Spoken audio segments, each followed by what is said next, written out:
నమస్తే, welcome to Telugu రాజ్యం. ప్రస్తుతం మనతో పాటు ఉన్నారు political analyst, senior journalist Bharadwaj గారు. సార్ నమస్కారం. నమస్తే సార్, తీన్మార్ మల్లన మీద జరిగిన దాడిని ఎలా చూడొచ్చు? నిజంగా 42% రిజర్వేషన్ బీసీల కోసం కేబినెట్ ఆమోదం తెలిపిన నేపథ్యంలో సంబరాలు చేసుకోవాలి అన్న కాన్సెప్ట్, సంబరాలు చేసుకుంటే మేం చేసుకోవాలా అని చెప్పేసి తీన్మార్ మల్లన్న అన్నారు. కవితకేం సంబంధం, కంచం పొత్త మంచం పొత్త ఆమెకేం సంబంధం అన్న వ్యాఖ్యలు ఇప్పుడు తెలంగాణలో తీవ్ర దుమారాన్ని రేపాయి. అదేవిధంగా కవిత అనుచరులు మల్లన్న ఛానల్ మీద, అదేవిధంగా తన ఆఫీస్ మీద దాడికి పాల్పడ్డారు.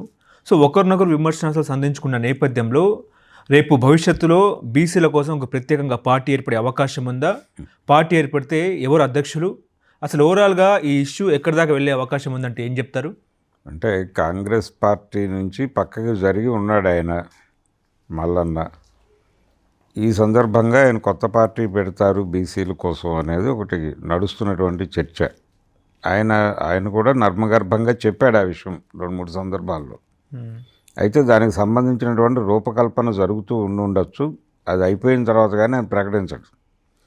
అయితే ఈ ప్రస్తుతం నడుస్తున్నటువంటి వివాదం అండ్ జాగృతి కార్యకర్తలు వెళ్ళి అక్కడ దాడి చేయటం, తెలంగాణ జాగృతి కార్యకర్తలు, ఈ నేపథ్యంలో, ఈ దాడి నేపథ్యంలో గనక చూస్తే ఆయన చేసినటువంటి కామెంట్, ఈ మంచం పొత్తు కంచం పొత్తు అనేది నిజానికి ఒక పాజిటివ్ టోన్లో అర్థం చేసుకోవాలి అనుకుంటే, ఒక సమూహంతో ఇంకొక సమూహానికి కంచం పొత్తు మంచం పొత్తు ఉందా అంటే వాళ్ళతో సహపంక్తి భోజనాలు చేసే పరిస్థితి ఉందా వీళ్ళకి? అలాగే మంచం పొత్తు అంటే వివాహ బంధాలు ఏవైనా ఉన్నాయా? ఈ కులం వాళ్ళు ఆ కులం వాళ్ళని పెళ్లి చేసుకోవటం లాంటిది ఏదైనా ఉందా అన్న టోన్లోనే చూడాలి. అది ఉద్దేశించే ఆ పదాలు వాడతారు. దాన్ని ఈయన సింగులర్లో వాడాడు. నీతో అనే మాట వాడాడు ఆయన. అది పొరపాటు. అలా అనకుండా ఉండాల్సింది. మీ సమూహంతో అంటే మీ సమూహంతో బీసీలకి ఈ రకమైనటువంటి రిలేషన్స్ ఏమైనా ఉన్నాయా అన్నట్టుగా మాట్లాడుంటే బాగుండేది. అలా కాకుండా సింగులర్లో అనేసరికి అది వివాదం చేయడానికి వాళ్ళకి అవకాశం దొరికింది. ఆ అవకాశం ఇచ్చింది మల్లన్నే. ఇచ్చిన తర్వాత వాళ్ళు నిజానికి ప్రపంచం ముందు పెట్టి ఈయన ఇలా మాట్లాడటం సబబా అనే దాని మీద గొడవ చేసి ఉండాల్సింది. దానికి రకరకాల పద్ధతులు ఉన్నాయి. కానీ వీళ్ళు ఏం చేశారు, వెళ్ళి ఆఫీస్ మీద దాడి చేశారు. ఈ కార్యాలయాల మీద దాడి చేయటం వల్ల ఏం జరుగుతుందంటే అవతల వాళ్ళు వీళ్ళ మీద కేసులు పెట్టడానికి అవకాశం దొరుకుతుంది.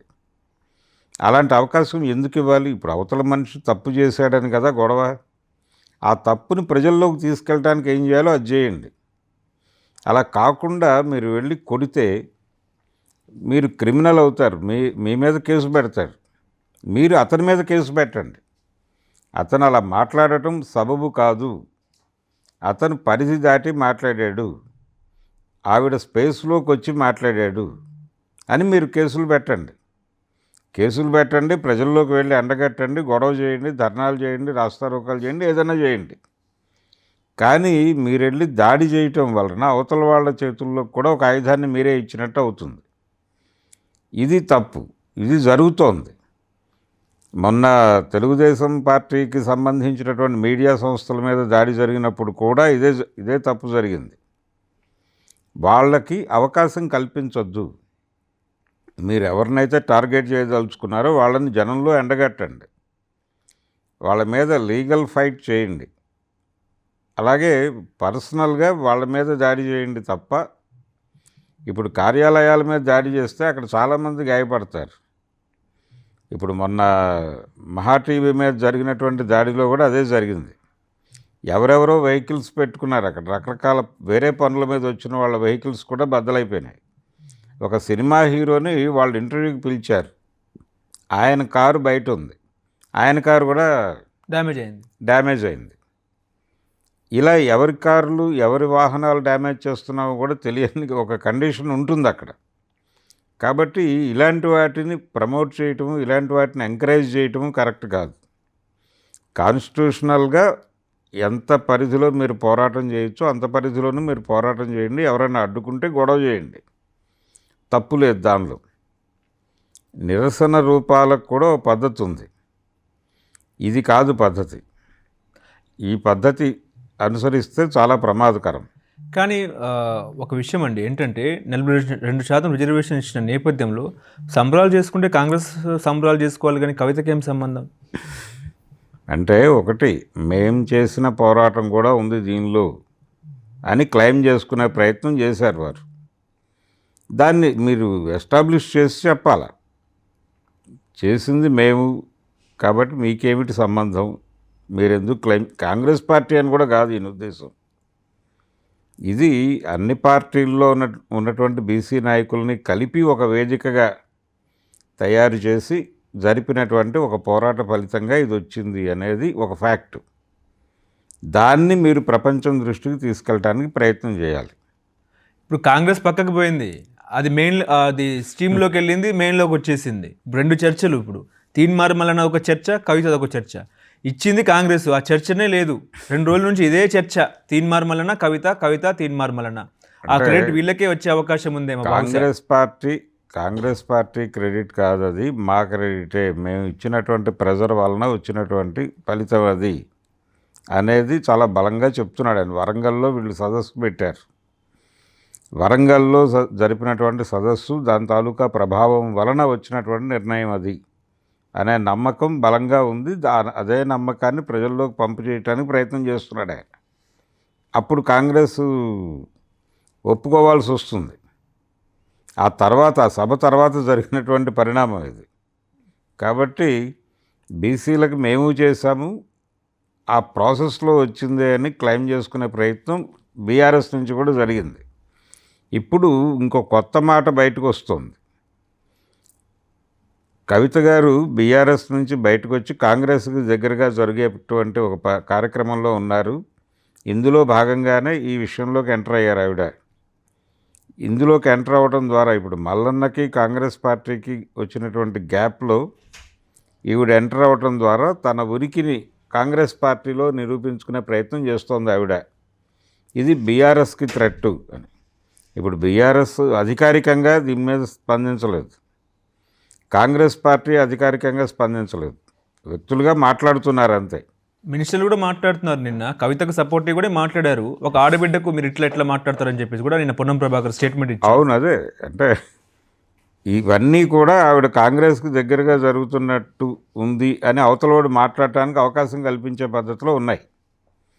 నిజంగానే బీఆర్ఎస్ నుంచి ఆవిడ బయటకు వచ్చేసే ప్రయత్నాల్లో ఉన్నారా అనేది ఒక చర్చగా మారటం వలన ఇప్పుడు మల్లన్న ఆఫీస్ మీద దాడి అనేది పక్కకి వెళ్ళిపోయి కవిత గారు బీఆర్ఎస్తో ఉంటారా, కాంగ్రెస్తో ట్రావెల్ అవ్వబోతున్నారా, ఆ ఇంట్లో ఏం జరగబోతుంది? ఇప్పుడు షర్మిల కాంగ్రెస్లోకి వచ్చేసి జగన్మోహన్ రెడ్డి తన పార్టీతో మిగిలిపోయినట్టు అలాంటి పరిణామమే ఇక్కడ జరగబోతోందా, ఈవిడ తెలంగాణ షర్మిల కాబోతోందా అనేది కూడా ఒక చర్చ మొదలైంది. గతంలో రేవంత్ రెడ్డి అన్నారు ఏంటంటే, మా ఇంటి మీద ఉన్న కాకి మీ ఇంటి మీద వాలదు, మీ ఇంటి మీద ఉన్న కాకి మా ఇంటి మీద వాలదు అని చెప్పి. అలా ఏమి ఉండదండి రాజకీయాల్లో శాశ్వత శత్రువులు శాశ్వత మిత్రులు ఉండరు. ఎవరైనా ఎప్పుడైనా కలవచ్చు. వైఎస్ రాజశేఖర రెడ్డి గారి కుమార్తె చంద్రబాబు నాయుడు గారికి క్రిస్మస్ గ్రీటింగ్ పంపిస్తుంది అని ఎవరు ఊహించలేదు కదా.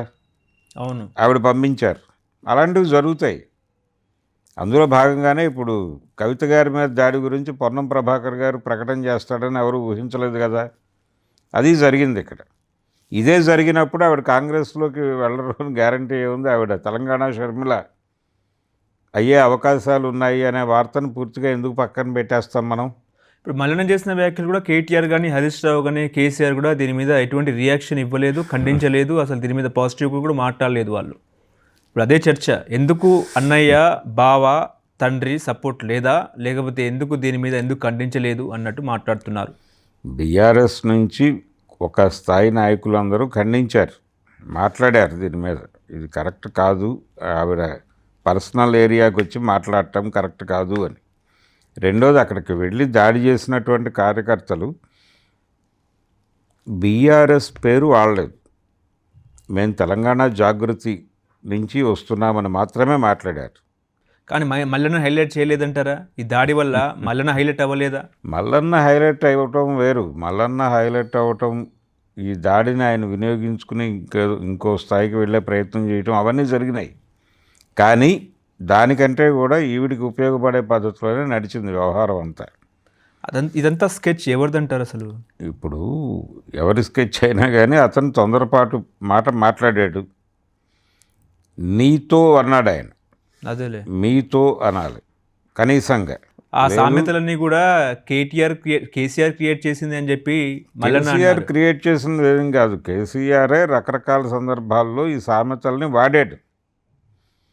ఆ వాడిన సామెతలనే నేను వాడాను. ఎలా వాడాలి? ఇప్పుడు అంబేద్కర్ కూడా ఇలాంటి మాటే అన్నాడు. అన్ని కులాల మధ్య కంచం పొత్తు మంచం పొత్తు ఉంటే కులాల మధ్య కనీసపు ప్రజాస్వామిక వాతావరణం ఏర్పడుతుంది. అంటే కులాంతర వివాహాలను ప్రోత్సహిస్తే అప్పుడు కులాల మధ్య కనీసపు ప్రజాస్వామ్య వాతావరణం ఏర్పడుతుంది అన్నాడు ఆయన. అది పాజిటివ్గానే ఉంది కదా, అక్కడేమి ఇబ్బందికరమైన వాతావరణం లేదుగా ఆ మాటలో. మీరన్న మాట ఎందుకు అభ్యంతరకరమైంది? నీతో అన్నాడు ఆయన. ఈ సింగులర్ ప్రయోగం తప్పు. అదేలే, దాన్ని అంగీకరించాలి. దాన్ని అంగీకరించి సారీ అనే చెప్పాలి. చెబితే అది ఇప్పుడు పరిస్థితి ఎలా తయారైందంటే పర్సనల్గా వెళ్ళిపోతుంది ప్రతి ఇష్యూ. ప్రతి ఒక్కరు సమాజము ప్రజలు అనేది పక్కన పెట్టేసి నేను నా విలువ అనే దాని మీద పెడుతున్నారు. అదే కనిపించింది ఇక్కడ కూడా. మల్లన్న వ్యవహారంలో కూడా ఆయన వైపు నుంచి కూడా ఒక తప్పు ఉంది. వీళ్ళు దాడి చేయటం ఎంత తప్పు, ఆయన అలా అనటం కూడా అంతే తప్పు.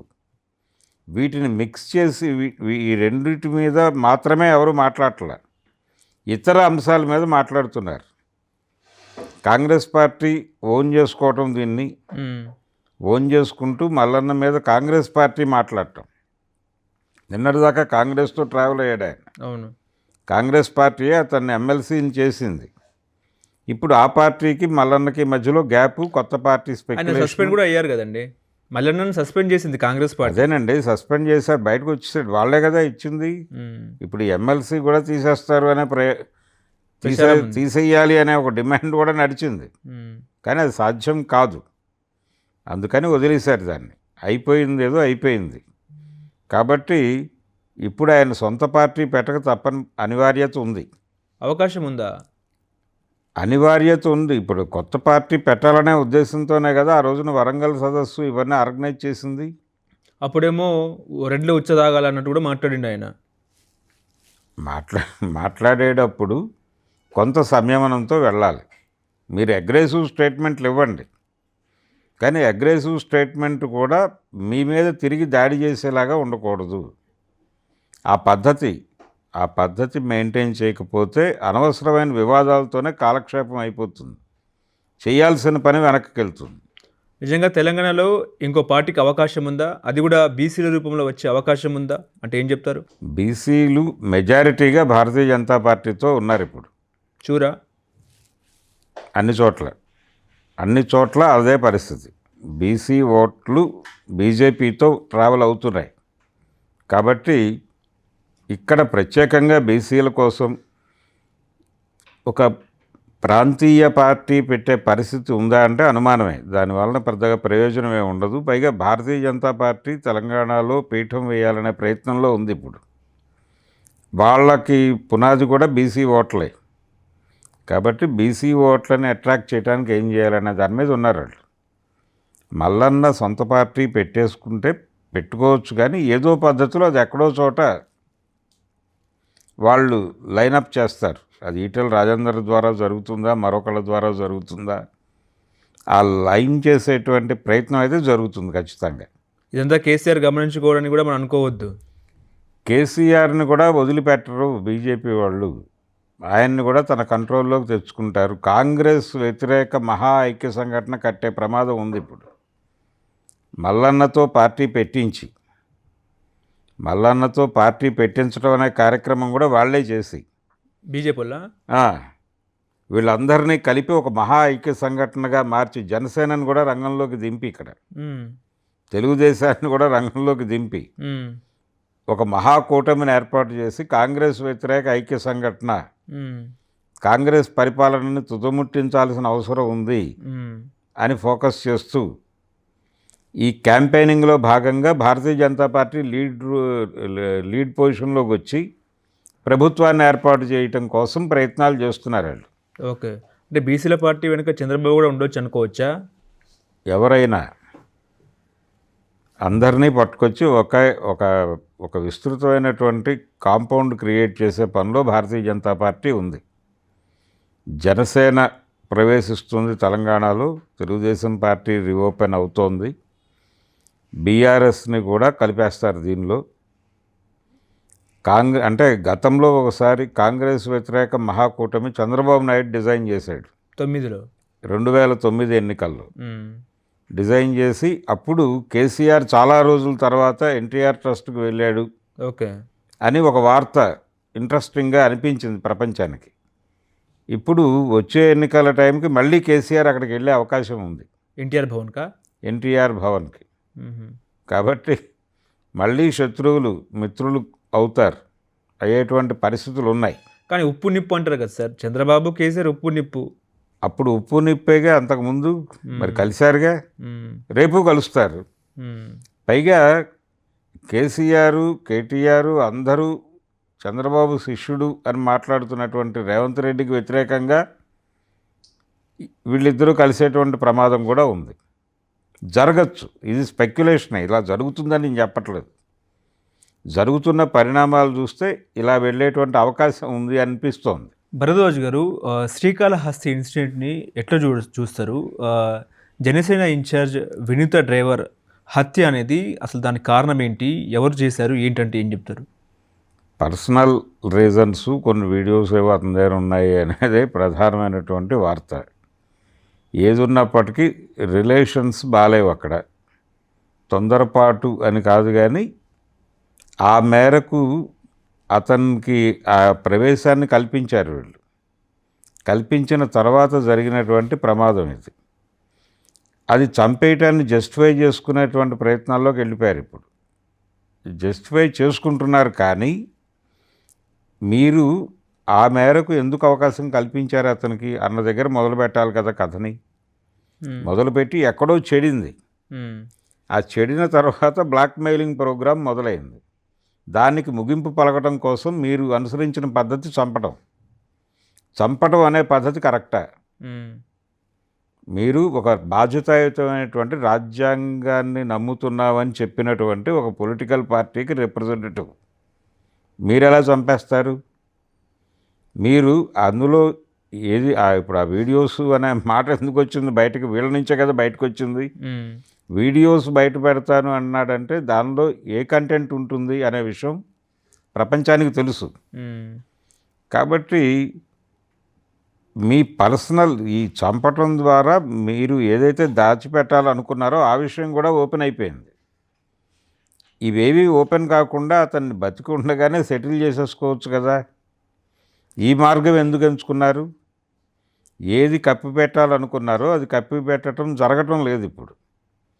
అంటే ఆ వీడియోలు నేరుగా చూడకపోవచ్చు, కానీ ప్రపంచం ఆ వీడియో వలన జరిగిన హత్య అనేది బయటకు వచ్చాక ఆ వీడియో ఏమిటో ఊహించుకోవడం పెద్ద కష్టమేం కాదు. అటువంటి ఒక లీడ్ ఇచ్చేసింది ఆవిడ ఈ హత్య ద్వారా. అంటే ఆ వీడియోలన్నీ కూడా బొజ్జల సుధీరెడ్డికి పంపిస్తున్నారు అనేది కూడా వార్తలు వస్తున్నాయి. పంపించి ఉండొచ్చు, అది ప్రపంచంలో సర్క్యులేషన్లో ఏదైనా సరే ఏది కూడా ఆపే అవకాశం లేదు. మీ దగ్గర ఫోన్ ఉంటే, మీ జేబులో లేదు మీ పక్కన ఫోన్ ఉంటే మీరు ప్రపంచానికి విజిబుల్గా ఉన్నట్టుగానే భావించాల్సి ఉంటుంది. అయినప్పటికీ ఇది ప్రత్యేకమైనటువంటి వీడియో కూడా, ఇది ప్రత్యేకమైనటువంటి వీడియోస్ అసలు ఎలా అతని దగ్గరికి చేరినాయి, దీనికి సంబంధించిన రకరకాల అనుమానాలు ప్రజల్లో ఉన్నాయి. ఇన్ని అనుమానాలకి ఎవరి సమాధానం వాళ్ళు చెప్పేసుకుంటున్నారు. ఈ సమాధానాలు చెప్పేసుకునే అవకాశం మీరు కల్పించారు. అందుకని చంపటం ద్వారా తప్పు జరిగింది అక్కడ. అంటే చీకటి సంబంధం కూడా ఉందని కూడా చెప్తున్నారు. చీకటి సంబంధమే. వీడియోకి భయపడటము, బ్లాక్మెయిల్ చేయటము ఇవన్నీ ఎందుకు జరుగుతాయి? ఒక ఎఫ్ఐఆర్ తాలూకా గొడవే అదంతా. ఈ ఎఫ్ఐఆర్ తాలూకా ఇప్పుడు ఆ మధ్య ఎవరో ఒక పర్సనల్ వీడియో కాల్ మాట్లాడుకున్నారు ఎక్కడి నుంచో, మలేషియా నుంచి ఇండియాలో ఉన్నటువంటి ఒక కుర్రాడు, మలేషియాలో ఉన్నటువంటి ఒక అమ్మాయి మాట్లాడుకున్నటువంటి పర్సనల్ వీడియో కాల్, అది న్యూడ్ కాల్గా నడిచింది వాళ్ళ మధ్య. కొద్ది రోజుల తర్వాత ఆ వీడియో ఒక పవర్ సైట్లో దర్శనం ఇచ్చింది. అంటే వీళ్ళిద్దరూ ఇంకెవరికి తెలియదు అని మాట్లాడుకున్నటువంటి విషయం ఇంకెక్కడో రికార్డ్ అయింది. అది ఒక సైట్లో దర్శనం ఇచ్చి ఇంకెవడో చూసి వీళ్ళకి చెప్పిన తర్వాత వీళ్ళు కంగారు పడ్డారు. ఈ లెవెల్కి వెళ్ళిపోయింది ప్రపంచం. అందుకని వీడియోలు, మీ బిహేవియరు టోటల్గా మీరు ఏ పని చేసినా కానీ ఫోన్లు లేకుండా, ఫోన్లకి కనీసం దూరం మెయింటైన్ చేస్తూ ఏ సినిమా అయినా నడపాల్సి ఉంటుంది. ఇవేవీ లేకుండా మీరు బిహేవ్ చేసేసిన తర్వాత వాడి దగ్గర వీడియోలు ఉన్నాయని చెప్పి చంపేసి, చంపిన తర్వాత ఇవన్నీ బయటకు వస్తాయి ఆటోమేటిక్గా. ఎవరో ఒకళ్ళ దగ్గర నుంచి లీకేజీ ఉంటుంది. ఆ లీకేజీ వచ్చే పరిస్థితి కల్పించుకుంది ఆవిడ. అందుకని తన గొయ్యి తనే తవ్వుకోవటం అంటారు కదా, అలా జరిగింది. గతంలో వినీత కూడా జగన్మోహన్ రెడ్డి కూడా తీవ్ర పరుష పదాలతో దూషించింది. బాబాయిని హత్య చేశారు, అదేవిధంగా అనంతబాబు డ్రైవర్ని డోర్ డెలివరీ చేశారు అని చెప్పేసి కూడా ఆమె రకరకాలుగా మాట్లాడింది. ఇవన్నీ మాట్లాడతారండి. రాజకీయాల్లో ఉన్నప్పుడు అవతల వాళ్ళ మీద దాడి చేయకపోతే అలాగా.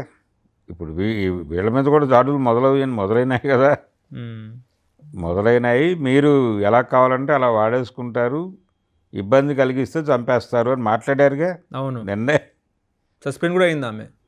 ఆ సస్పెండ్ చేయటంలో వాళ్ళు ముందుంటారు. జనసేన వల్ల, జనసేన. ఇది ఇప్పుడు కాదు, ఇంతకు ముందు కూడా పార్టీకి ఇబ్బంది వచ్చేటువంటి పరిస్థితి ఉంది అనుకుంటే వాళ్ళు ఇమ్మీడియట్గా సస్పెండ్ చేస్తారు ఎవరినైనా సరే. సస్పెండ్ చేసిన తర్వాత తెర వెనక మాటలు జరుగుతాయి. అందుకని ఈవిడ విషయంలో కూడా చాలా వేగంగా సస్పెన్షన్ జరిగింది. కానీ వీళ్ళ రాజకీయ భవిష్యత్తు నాశనం అయిపోయిన పరిస్థితిగా తీవ్ర స్థాయిలో నాశనం అయిపోయింది అనేది ఇప్పుడు అనుకుంటున్నాం మనం. రేపు పొద్దున దీని నుంచి మళ్ళీ ఆవిడ రైజ్ అవ్వచ్చు వేరే పద్ధతులు. అందుకని దీన్ని జస్టిఫై చేసుకోవడానికి ఏ రకమైన ఆర్గ్యుమెంట్తో జనంలోకి వెళ్ళాలనేది ఇప్పుడు ఆవిడ డిజైన్ చేసుకుంటోంది. కానీ ఈ దెబ్బే దీనికి సంబంధించినటువంటి మూల్యం చెల్లించాల్సి ఉంటుంది ఆవిడ. సుధిరెడ్డి అంత చూస్తామని చెప్తుంది ఆమె లోపలికి వెళ్తూ. ఒక మార్జిన్ ఉంచుకోవటం కోసం, ఒక జస్టిఫికేషన్ కోసం. దెబ్బే అయినప్పటికీ తన్ని తాను బయటకు తెచ్చుకుని తిరిగి యాక్టివిటీలోకి రావడం కోసం ఆవిడ మార్గాలు ఆవిడ ఎంచుకుంటారు. జైలుకి వెళ్ళిన చాలామంది చాలా కేసుల్లో బయటకు వచ్చి తిరిగి రాజకీయ క్షేత్రంలో మెరిసిన వాళ్ళు అనేక మంది ఉన్నారు. ఆ జాబితాలోకి ఆవిడ కూడా వస్తుంది. హలో, తెలుగు రాజ్యం ఛానల్ చూస్తున్నారా? సామాజిక, రాజకీయ, జీవన చిత్రణే తెలుగు రాజ్యం. అతిశయోక్తులు, అసత్యాలు ఉండవు. రాజకీయ కోణం కాదు, ప్రజా కోణమే కొలబద్ద. తెలుగు రాజ్యం వీక్షణ మీ ఉత్తమ అభిరుచికి నిదర్శనం.